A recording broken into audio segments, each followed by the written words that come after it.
Tonight's lead, no apologies. President Obama stands up to the GOP scandal machine and gives his strongest defense yet for bringing Sergeant Bo Bergdahl home. The president said time is running out and America doesn't turn its back on any of its captured soldiers. We had a prisoner of war whose health had deteriorated, and we were deeply concerned about, and we saw an opportunity and we seized it, and I make no apologies for that. I make absolutely no apologies for making sure that we get back a young man to his parents, and that the American people understand that this is somebody's child, and that we don't condition whether or not we make the effort to try to get them back. The New York Times reports that in a video shot several months ago, Bergdahl looked weak and dazed. It was so bad, officials, quote, grew increasingly worried that Sergeant Bo Bergdahl's life might be in jeopardy. That video hasn't been made public, and many facts remain unknown. The military will investigate, but many Republicans aren't waiting for answers. They're all set on scandal mania all over again. And leading the charge is the Benghazi Brigade. Senators John McCain, Lindsey Graham, and Kelly Ayotte. They've worn out all their phony Benghazi talking points, so now they've moved on to Bergdahl. The exchange of 5 hardcore, hardest of the hardcore, Al-Qaeda/Taliban will pose a threat to the United States. Let me tell you what we did to our own national security. We compromised it. The conditions upon which these 5 detainees will be held is the real troubling aspect of this whole thing. They've managed to get in lockstep despite twisting like a pretzel to get there. In recent months, Senators McCain and Ayotte both said they supported efforts to recover Senator Bergdahl. But now they claim they didn't want him to be saved this way. And Senator Graham is connecting Bergdahl's release to Benghazi. And the video, I want it released. They're talking about 2 videos of Sergeant Bergdahl. I want the videos released. I am tired. I want the videos released around the compound in Benghazi. Why won't they show you the video? There was no protest outside the compound.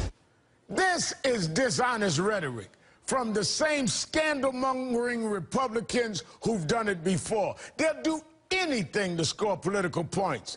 They'll even try to turn the release of an American POW into a scandal. Joining me now is Washington Post Dana Milbank. His latest article is From Bergdahl to Benghazi, Republicans Fire Up the Scandal Machine. And MSNBC's Crystal Ball. Thank you both for being here. Thanks for having us, Reverend.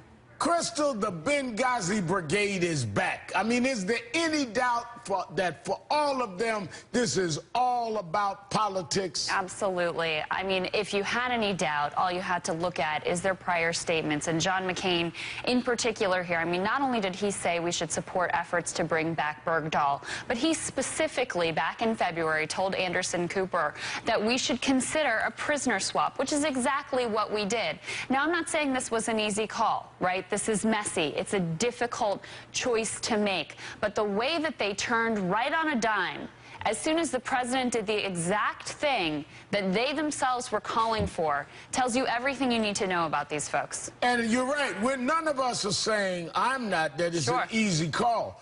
But consistency and hypocrisy needs to be dealt with. Absolutely. You know, Dana, in your article, you also mocked the GOP's attempt to link Bergdahl to Benghazi. Quote, don't forget that Bergdahl and Benghazi both begin with the letter B. And although Afghanistan is in Asia and Libya is in Africa, both continents begin with the letter A. I mean, have you sent this tip sheet to Senator Graham? Maybe it could improve his talking points.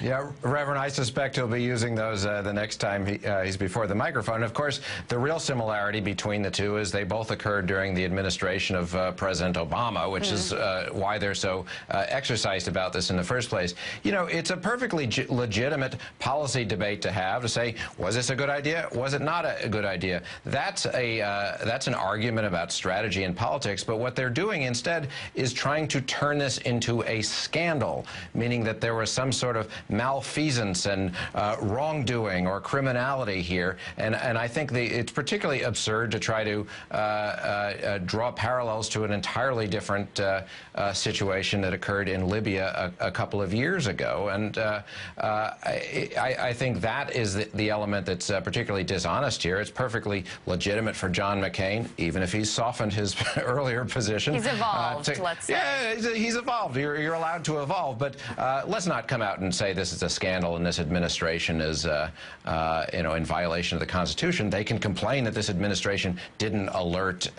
Congress as it was supposed to. That's another legitimate thing to say, but that doesn't mean it's a scandal. Scandal, Crystal. Lindsey Graham is talking about impeachment. He's actually brought the word up. Listen. It's going to be impossible for them to flow prisoners out of Gitmo now without just a huge backlash. There'll be people on our side calling for his impeachment if he did that. You know, it's only a matter of time. They are the party that calls for impeachment.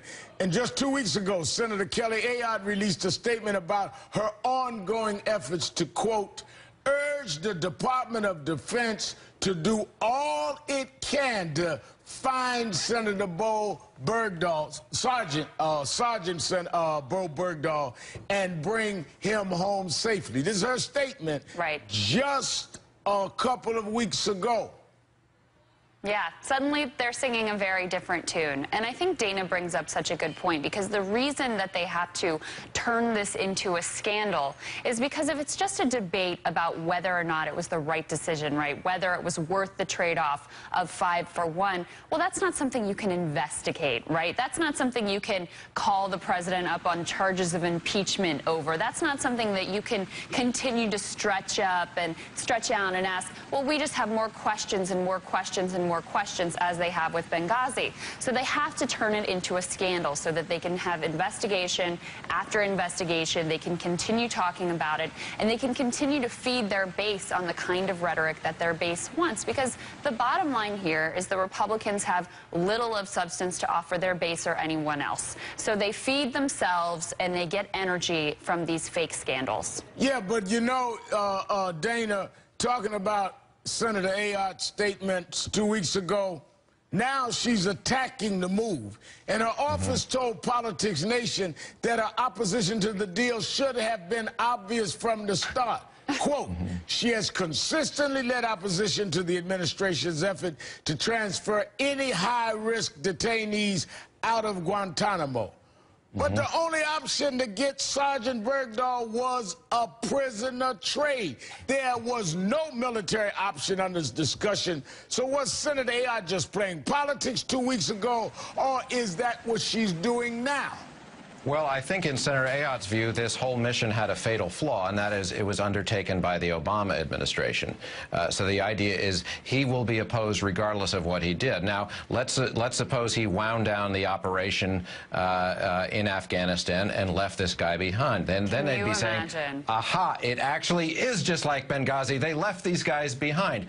Or suppose he just, you know, decided to, you know, do a Dick Cheney and just pursue the war there until they found this guy dead or alive. Well, that really would have worked out well for the United States. So the president was damned no matter what direction he was going to take on this. And I think you see a lot of opportunism in saying, well, it's a convenient way to say they disagree now. But that is the point. If it's President Barack Obama, no matter what, they're going to find a way to rip it, and they're going to find a way to oppose it, no matter what. Dana, opportunism, and Obama both start with O, if I can paraphrase you. I think you're on. There's a pattern here. There's a pattern. We need an investigation. But, you know, interesting, Crystal, retired General Stanley McChrystal, he answered critics of the deal to rescue Senator Bergdahl today. Listen. We don't leave Americans behind. That's unequivocal. Anyone who serves has a responsibility to the people they serve with, but it also, we as a nation have responsibility to those who serve. We've got a service member for whom we are responsible. The answer's pretty clear. Yeah. I mean, when adults come in the room like General McChrystal, right, and say things like this, will this end this kind of back and forward? I think the American people are going to move on from this. I think they are glad that Sergeant Bergdahl is home and understand the difficult choice that was made. The Republican base will hold on to it, however. And one last point, and General McChrystal was alluding to this. The conversation over whether or not Bo Bergdahl deserted, I think, has no place here. We don't pick and choose which soldiers we're going to make sure that we retrieve, right? We can answer those questions through an investigation. Those questions will be answered. But we don't leave anyone behind. We don't question their actions. We don't say we liked them, we didn't like them, so we're not going to go after them. We bring them back. That's what we do. That's our values. And if you go into a pick and choose, who does the picking and choosing, exactly, Dana? If the president says, I decide this one is worth going after, no, I decide this one is not, then you are talking about an imperial presidency. Well, that's a good point, Reverend, and I should point out that Sharpton and Smart both begin with the letter S. You know, I've always liked you too, Dana. Dana Milbank and Crystal Ball, thanks for your time tonight. Thanks, Rev. Thanks, And Rev. be sure to watch Crystal on The Cycle, weekdays at 3 p.m. Eastern, right here on MSNBC.